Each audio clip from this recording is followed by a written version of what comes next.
मैंने आपसे कहा था ना कि योगी आदित्यनाथ को इलाहाबाद हाईकोर्ट ने एक सलाह दी है। अभी 2 दिन पहले ही खबर दिखाई थी। सलाह इसलिए भी है क्योंकि खुद शायद इस देश की अदालतों ने देख लिया कि उन्होंने जब जब कोई आदेश दिया तो खास तौर पर बीजेपी शासित राज्यों की सरकारें उन आदेश को कितना मानती हैं। बुलडोजर वाले पर हो गया, एनकाउंटर वाले पर हो गया, और भी कई मसलों पर दिया, लेकिन ये कितने आदेश को मानते हैं। इसलिए अपने सम्मान को भी बचाना जरूरी था, इसलिए सलाह दी गई। उस सलाह का कितना इफेक्ट पड़ता है आज आपको दिखाऊंगा। सलाह यह थी कि अपने जितने अधिकारी हैं उनकी जवाबदेही तय करिए। खास बात यह है कि यह भी कहा गया कि यह नहीं, संविधान और कानून के तहत अधिकारी कार्रवाई और कदम उठाएं, कार्रवाई करें और कदम उठाएं, राजनीतिक महत्वाकांक्षाएं पूरी करने के लिए किसी की नहीं। लेकिन क्या हो रहा है? वही हो रहा है।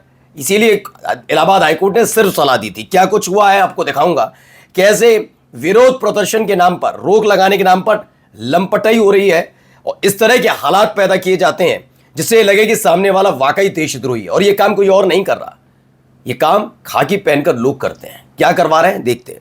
देखिए किसके इशारे पर किए ये आप खुद समझ जाएंगे। कांग्रेस जनता पार्टी के प्रदर्शन में क्या कुछ हुआ वो तो है ही, लेकिन उन सब के इतर एक बात शायद आज आप मुझसे सहमत ना हो, लेकिन इसे समझने की जरूरत है। जब आप प्रदर्शन देख रहे थे कांग्रेस जनता पार्टी का, तो वहां जो प्रदर्शन करने आए, मैं लंपटी करने आए लोगों की बात नहीं कर, प्रदर्शन करने आए वो पढ़े लिखे लोग थे और बहुत सटीक मुद्दे पर उन्होंने प्रदर्शन किया था।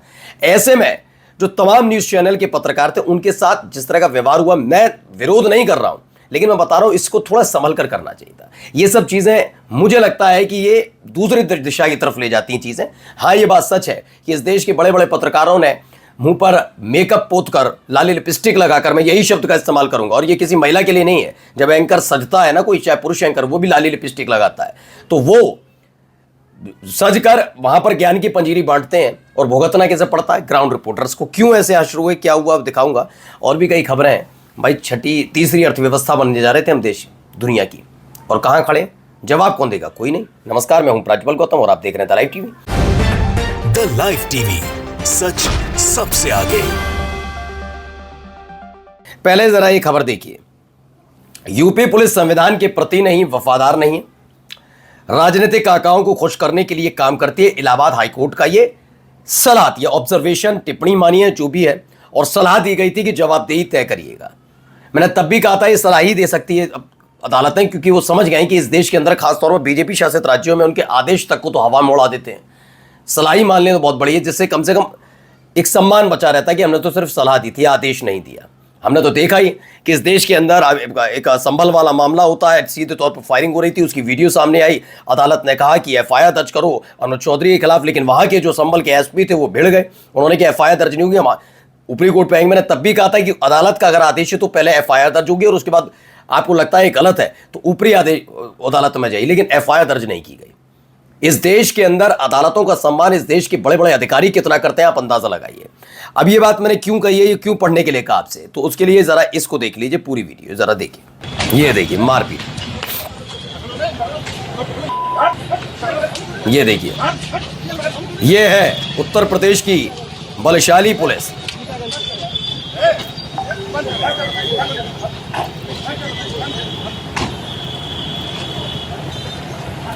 कितने अच्छे शब्दावली से इस्तेमाल हो रहे हैं, देख लिया आप ही के सामने सब कुछ। इनका पाप, इनका अपराध बताऊंगा, इनका अपराध अभी बताऊंगा आपको, जरा देखिए।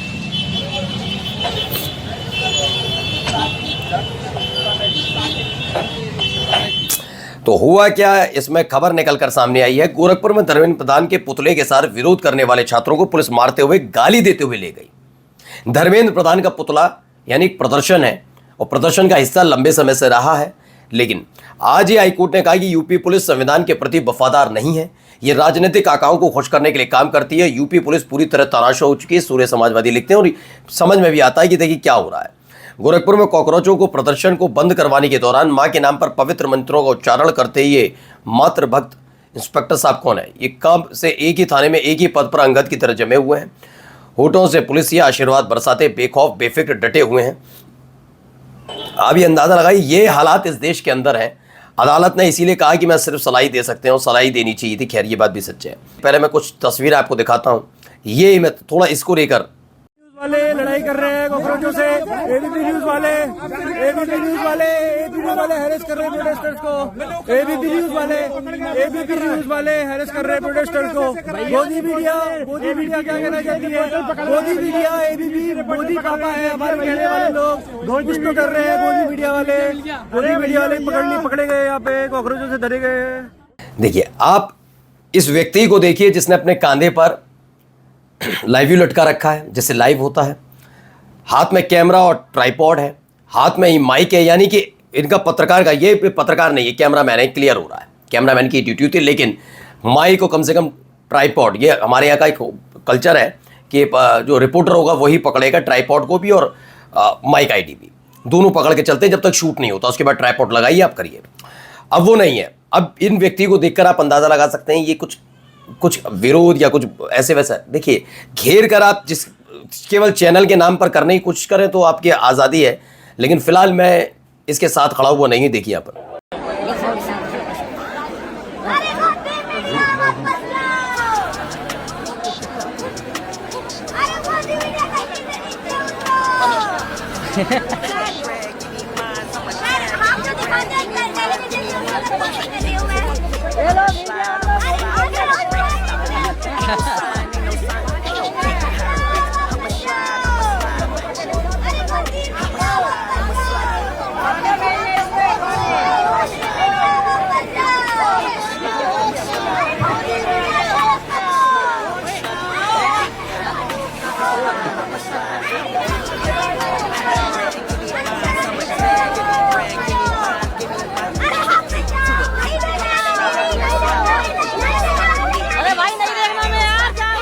तो पानी टंकी पे चढ़कर वो कर रहे थे रिपोर्टिंग इस पर। देखिए, प्रतिक्रिया अपनी अपनी अलग अलग है, लेकिन मैंने कहा ना कि जो बोया गया इनके तमाम न्यूज़ चैनल बैठे एंकर्स की तरफ से, उसका खामियाजा इन पत्रकारों को, ग्राउंड रिपोर्टर्स को भुगतना पड़ता है। उनका तो कुछ नहीं है, उनका तो कुछ नहीं बिगड़ता, और वाहवाही भी वही लूट कर लेकर जाते हैं। सरकार के प्रिय भी वही हो जाते हैं। इन ग्राउंड रिपोर्टर्स को मिलता क्या है? नहीं, मैं कह रहा हूं ना, जब आपका चैनल चरण चाट ही रहा है तो चरण चाटने वाले चैनल्स को और उनके गोदी मीडिया के एंकर्स को, इन पत्रकारों को क्या मिलता है? एंकर्स तो 70-70 करोड़ की कोठियां बनाकर बैठे हुए हैं, उनका ही क्या है। लेकिन हाँ, ये देखिए, टेस्ट कोई भी हो, मुद्दा कोई सा भी हो, कुछ सुअर अपना काम करने जरूर पहुंच ही जाते हैं। इसको पता नहीं बीजेपी से, आरएसएस से कितना पैसा आता है, ये हर प्रोटेस्ट खराब करने पहुंच जाता है। चाहे हिंदू प्रोटेस्ट कर रहे हो, चाहे मुसलमान प्रोटेस्ट कर रहे हो, चाहे कोई भी कर रहा हो, ये दीपक शर्मा है, ये हर जगह प्रोटेस्ट खराब करने पहुंच जाता है। पहले और भी बढ़िया चश्मा लगाया करते थे, अब आपने वाला चश्मा लगाना छोड़ दिया, पायलट वाला। दे रहे हैं सर हमें। क्या गाली दी बताओ? आप सुअर बोल रहे हैं पीछे से। कॉकरोचेस भी आए हुए हैं, सुअर भी तो आएंगे कोई। आप मुझे सुअर बोलेंगे? कुछ लोग हैं यहाँ पे सुअर बन के आते हैं, सारे प्रोटेस्ट खराब कर देते हैं। चाहे हिंदू का, आप पत्रकार हो? आप पत्रकार हो? आप दिल से बताओ, पत्रकार हो? ये पत्रकार नहीं है, ये गोदी मीडिया के गोगी सुअर हैं, ठीक है? ये बस प्रोटेस्ट खराब करने पहुंच जाते हैं। इंस्टीट्यूट से मैंने जर्नलिज्म किया हुआ है, डिग्री ली हुई है, उसके बाद मैं पत्रकारिता कर रहा हूं। उस डिग्री को आपने कितना जस्टिफाई किया है? अब देखिए, दीपक शर्मा जो भी इनका नाम हो, मैंने पहले भी आपको बताया कि ये दरअसल ये रिद्धिमा शर्मा, मतलब बहुत सारा जो इनका अपना है, ये व्यक्ति अलग अलग जगह जाकर, खास तौर पर मुस्लिम बस्तियों में जाने का इसे शौक है, और ये व्यक्ति वहाँ मुस्लिम बस्तियों में जाकर मुंह में बाइक घुसाकर ज़बरदस्ती उल्टी सीधी कसम खाओ, ये करो, बोलना पड़ेगा ज़बरदस्ती। ये काम एक बार के लिए मैं कहता हूँ कि अगर ये पत्रकार है, जैसे कि इन्होंने अपनी डिग्री वगैरह बताई कि डिग्री है मेरे पास, बहुत अच्छी बात है। ये ज़रा धर्मेंद्र प्रधान के मुँह में माइक घुसाकर ज़रा उनसे पूछिए, कसम खाकर बताओ कि आपने एक मंत्री के तौर पर सही काम किया, कसम खाकर बताओ, भगवान की कसम खा के बोल के दिखा दे, पता लग जाएगा दूसरे दिन क्या होगा। खैर, $5 ट्रिलियन इकोनॉमी बाय 2025, ये कहा था। Here we are 3.92 billion and 6th largest in the world in gross and nearly 150th in per capita term. कहा था तीसरी अर्थव्यवस्था बनाएंगे, यहाँ तो छठे पे खिसका दिया। नमस्कार।